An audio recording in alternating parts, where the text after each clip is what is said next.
На странице 45 читаем небольшое стихотворение про Дедушку Мороза.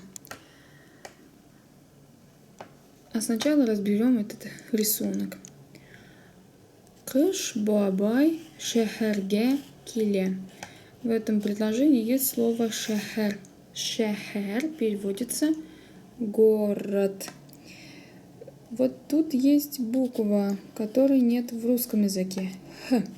Как же произносится данная буква? Это та же самая буква Х, как в русском, но только чуть-чуть с мягким произношением. Х.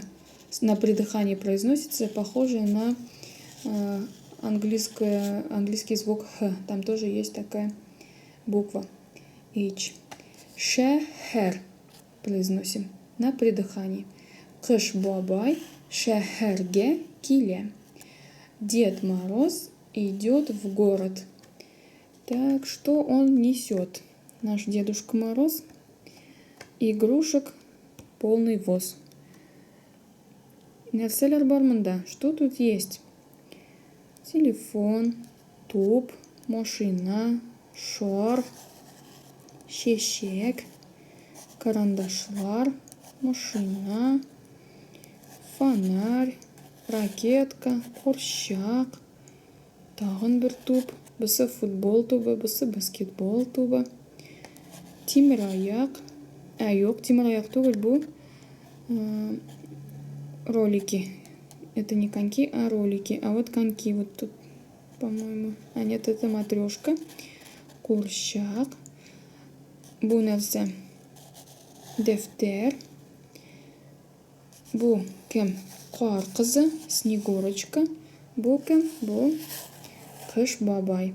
А вот это у нас, вот на чем несет, везет наш Дедушка Мороз. Это сани на санках. Щона. И видим снег. Қар. Стихотворение про Дедушку Мороза. Кыш бабай, ул безне ярата. Ул безгә күп итеп бүләкләр тарата. Дед Мороз, он нас любит, он нам много подарков раздает. Тарата раздает. И диалог нужно закончить. Коля, әйдә урамда уйныйбыз. Көн нинди? Көн матур. Салкын түгел. Коля, давай на улице поиграем. День какой? День красивый, не холодно. Посмотрим на рисунок. Действительно, день прекрасный.